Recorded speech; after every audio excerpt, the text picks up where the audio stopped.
Hi everyone, welcome back to Vibes with Devi. ഇന്ന് ഞാനിവിടെ സിമ്പിളായിട്ടുള്ള ബ്രൗണിയാണ് ഉണ്ടാക്കാൻ പോകുന്നത്. അതിനുവേണ്ടി ഞാനിവിടെ 50 ഗ്രാം ബട്ടറാണ് എടുത്തിട്ടുള്ളത്. പിന്നെ ഒരു അരക്കപ്പ് നിറച്ചും ഡാർക്ക് കോമ്പൗണ്ടും, അത് രണ്ടും കൂടി ഡബിൾ ബോയിലിംഗ് മെത്തേഡിലൂടെ ഉരുക്കിയെടുക്കാം. ചോക്ലേറ്റ് മെൽറ്റ് ചെയ്യാൻ വേണ്ടിയിട്ട് കുറച്ച് വലിയ പാത്രം എടുത്തോളൂ കേട്ടോ.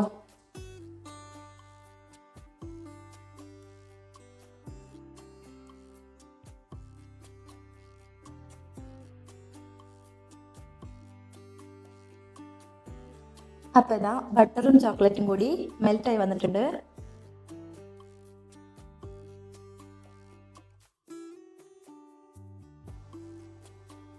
ഇനി അരക്കപ്പ് മൈദ, 2 ടേബിൾ സ്പൂൺ കൊക്കോ പൗഡർ, ഒരു പിഞ്ച് ഉപ്പ് ഇത് ചേർത്ത് നന്നായിട്ട് മിക്സ് ചെയ്തെടുക്കുക.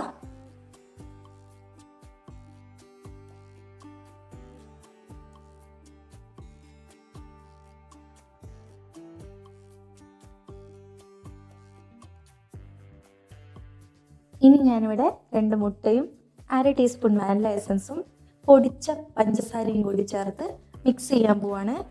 അപ്പോൾ ഇതിന് ബീറ്റർ തന്നെ വേണമെന്നില്ല, നിങ്ങൾക്ക് മിക്സിയിലും ചെയ്യാം.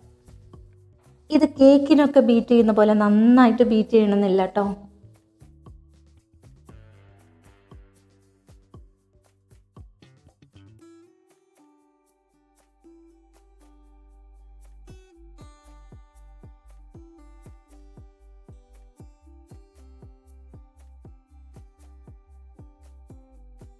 അപ്പോൾ ഇതിൽ തരിയൊന്നും ഇല്ലാതെ അടിച്ചെടുത്തിട്ടുണ്ട്. ഇനി മെൽറ്റ് ചെയ്ത് വെച്ച ചോക്ലേറ്റ് ചേർത്ത് കൊടുക്കാം. ഒന്ന് തണുത്ത് വന്നതിന് ശേഷമാണ് കേട്ടോ ചേർത്ത് കൊടുക്കുന്നത്.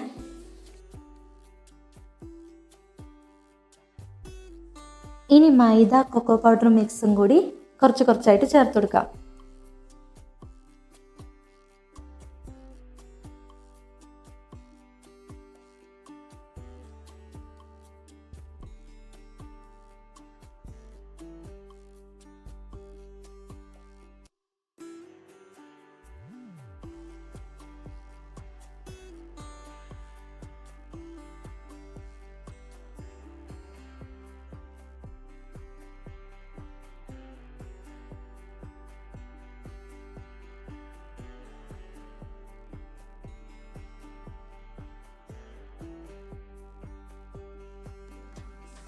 ഇനി ഈ ബാറ്റർ കേക്ക് ടിന്നിലേക്ക് ഒഴിച്ചെടുക്കാം.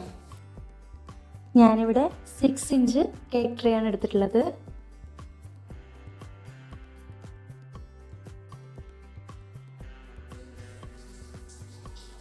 ഇനി ഇതൊന്ന് ടാപ്പ് ചെയ്തിട്ട് ബേക്ക് ചെയ്യാൻ വേണ്ടി വെക്കാം. ഞാനിവിടെ ഈ പാത്രത്തിലാണ് ബേക്ക് ചെയ്യുന്നത്. അപ്പോൾ നിങ്ങൾ പാത്രം എടുക്കുകയാണെന്നുണ്ടെങ്കിൽ ഒരു 5 മിനിറ്റ് മുന്നേ പ്രീഹീറ്റ് ചെയ്ത് വെക്കാം. ഞാനിവിടെ കാഷ്യൂ ചേർത്ത് കൊടുക്കുന്നുണ്ട്. കാഷ്യൂ, ബദാം എന്ത് വേണമെങ്കിലും ഒന്ന് ക്രഷ് ചെയ്തിട്ട് ചേർത്ത് കൊടുക്കാം. ഇത് ഓപ്ഷനിലാണ് കേട്ടോ.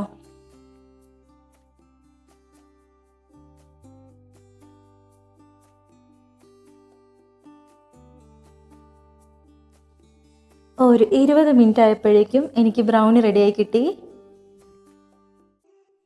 ഇത് ഞാൻ പെട്ടെന്ന് ഉണ്ടാക്കിയെടുത്തൊരു ബ്രൗണിയാണ്.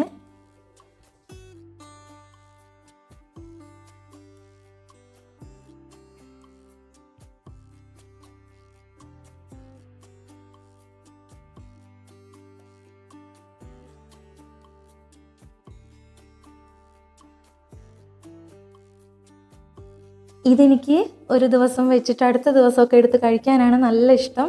പക്ഷേ ഞങ്ങളുടെ വീട്ടിൽ അതുപോലെ ഒന്നും നടക്കില്ല. ഉണ്ടാക്കി അപ്പം തന്നെ അത് കാലിയാവും.